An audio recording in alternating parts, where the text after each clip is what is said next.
مساء الخير. النهاردة إن شاء الله بإذن الله عايز أكلمكم، يعني هو مفيش حاجة معينة هنتكلم فيها.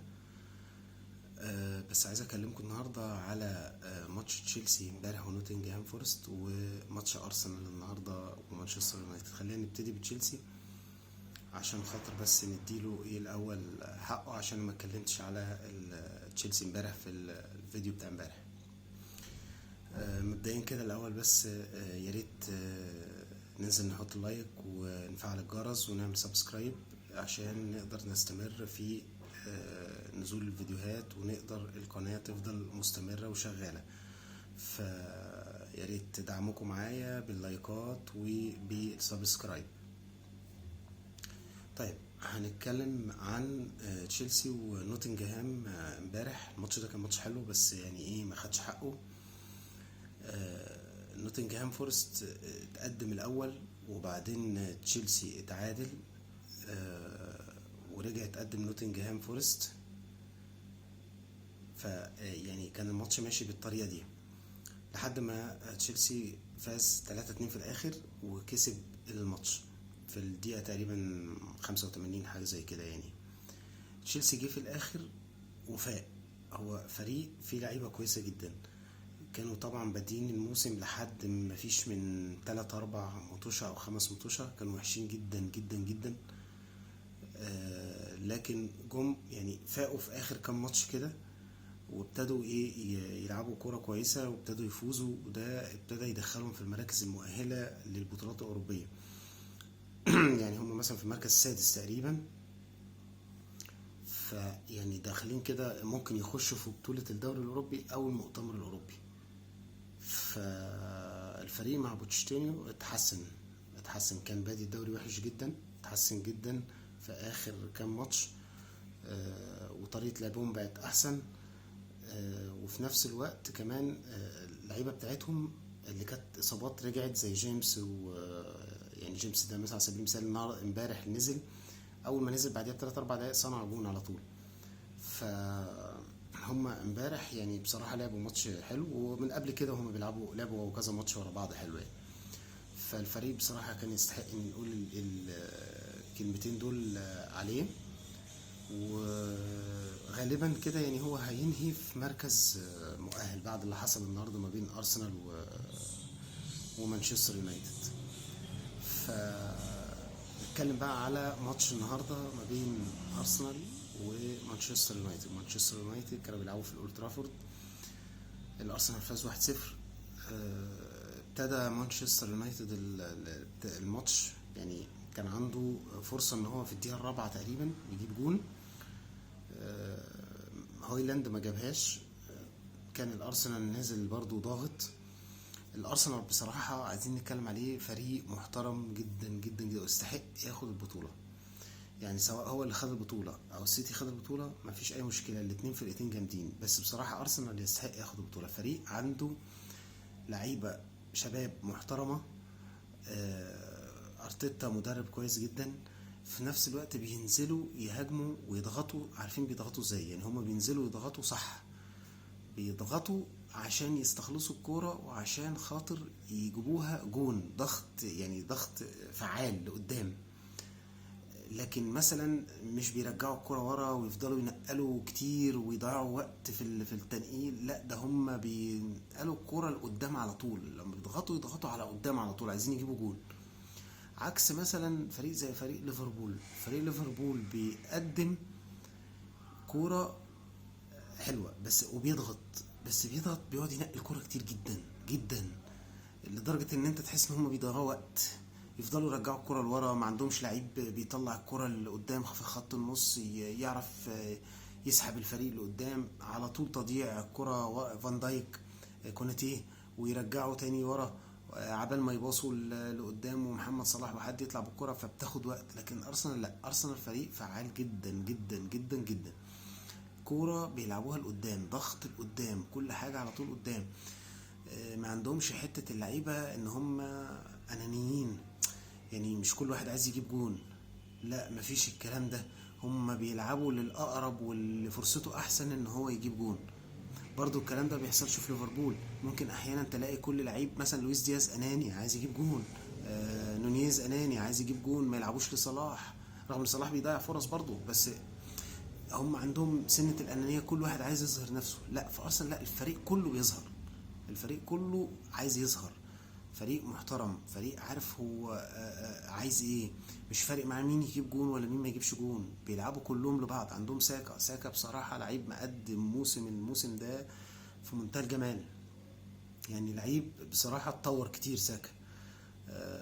وفي نفس الوقت عندهم هافرتز برضو اتطور في المطوشة الأخيرة جدا جدا جدا، ما كانش يعني كلنا كنا بنقول ان هو وحش، بس اتطور مع ارتيتا في الفترة الأخيرة.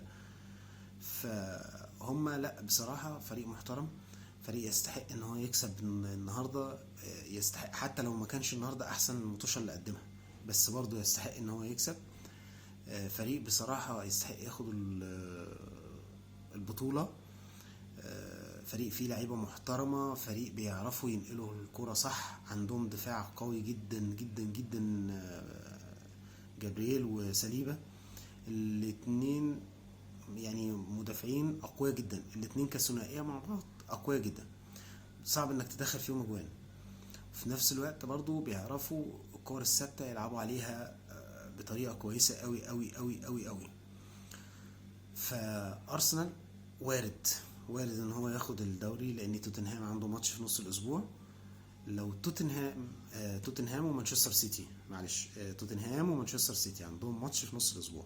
لو توتنهام قدر يتعادل مع مانشستر سيتي او يكسبوا، فكده بنسبة خلاص 99% الدوري راح لأرسنال، ويستحقوه لو راح لهم. لو مانشستر سيتي كسب توتنهام وكسب الماتش الأخير واستهام، يبقى خلاص الدوري راح لمانشستر سيتي، وبرضه فريق قوي جدا جدا جدا جدا ويستحقوا اللقب. يعني سواء كان ارسنال او مانشستر سيتي اللي هيفوز فيهم يستحق اللقب. مانشستر سيتي زيه زي ارسنال، لعيبه بتلعب كوره فعاله، ضغط فعال، بيعرفوا يضغطوا عشان ياخدوا الكوره وعشان يستخلصوها عشان يجيبوا جون، من غير ما بيقعدوا ينقلوا الكوره كتير جدا ويبقى من غير فايده. ده الفرق ما بينهم وما بين ليفربول، وده اللي وقع ليفربول في الاخر. فرقه بتلعب كوره حلوه، ولكن تفضل تضيع وقت في ان هي بتنقل الكرة كتير وترجع لورا للدفاع وتعبال ما تطلع للهجوم. لا مش لازم محمد صلاح اللي يجيب الجون، لا نونيز اناني، دياز اناني، الكلام ده مش موجود في ارسنال ولا في مانشستر سيتي. الفرقتين دول بيبقوا عايزين يلعبوا كورة عشان الكورة، عشان ياخدوا الكورة ويستخلصوها ويجيبوا جون. مين بقى يجيب مين ما يجيبش مش مهم، يعني مش فارق معاهم مين اللي يجيب الكورة ومين اللي ما يجيبهاش جون. مهم ان هما الكرة دي تخش الجون والفريق يفوز وخلاص. مين في الفريق نجم مش مشكلة، الفريق كله نجم، يعني بيبقوا ايه، لعيبة كلها عايزة تظهر، عايزة فرقتها هي اللي تفوز. اهم حاجة ان فرقتهم هي اللي تفوز، مش المهم ان انا اجيب جون. يعني في مانشستر سيتي بيخدموا على هالاند، مش مهم ان هالاند يطلع هداف الفريق، يطلع 25 يطلع 30 يطلع كام، المهم ان مانشستر سيتي يحط الكرة في الجون. دي بروين بقى يحطها، فودن يحطها، مش فارق. فدي ميزة مانشستر سيتي وميزة الارسنال نفس الميزة بصراحة. يعني الفرقتين، عشان كده الفرقتين هم اكتر فرقتين يستحقوا اللقب، مفيش غيرهم. يعني انا بشجع ليفربول، بس بصراحة ارسنال ومانشستر سيتي بالترتيب كده، اللي ياخد فيهم الدوري خلاص مبروك عليه. الاتنين لعبوا موسم هايل، سواء كان ارسنال بلعيبه لسه برضو تعتبر شباب وفين، وبعدين احنا كنا فين من 10 سنين ولا من 5 سنين او من 3-4 سنين لما كان ارسنال ما بيخشش دوري ابطال اوروبا اساسا، كان بيطلع خامس سادس على طول في الدوري الاوروبي. فده دليل على التحسن، ده دليل على ان ارسنال اتحسن جدا جدا جدا جدا، وبقى ابتدى يطلع خلاص اهو دوري ابطال اوروبا. دخل السنه اللي فاتت، دخل السنه دي وصل دور 8، بينافس على الدوري السنه اللي فاتت، ادي السنه دي لحد اخر جوله هو هينافس، لحد اخر جوله، الجوله 38 مستمره المنافسه ما بينه وما بين السيتي. ففي تحسن كبير قوي قوي قوي في ارسنال. بس عايز مهاجم، لو جاب مهاجم راس حربة اللي هو رقم 9 هتفرق معاه جامد جامد جدا جدا جدا جدا جدا. يعني الموسم اللي جاي هتلاقيه بقى ممكن ياخد الدوري، ما خدوش السنة دي، ممكن ينافس بقى على دوري ابطال اوروبا، لانهم يعني فرقة بصراحة محترمة.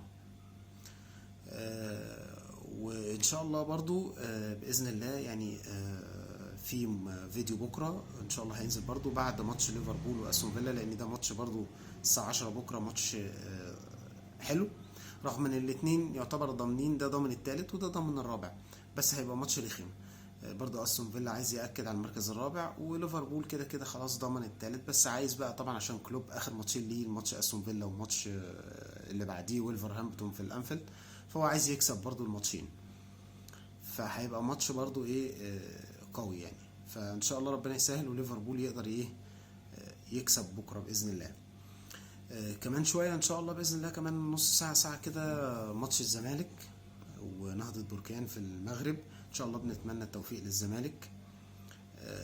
انا اهلاوي بس بتمنى ان الزمالك يكسب طالما في افريقيا، عشان الزمالك يكسب والاهلي يكسب الترجي ويتقابلوا الاثنين في كاس سوبر، ساعتها بقى الاهلي ان شاء الله باذن الله يكسب. فان شاء الله باذن الله الزمالك يقدم ماتش كويس ومجمل الماتشين يكسب والاهلي يكسب ويقابلوا بعض في كاس السوبر باذن الله ان شاء الله. واشوفكم على خير في الفيديو اللي جاي.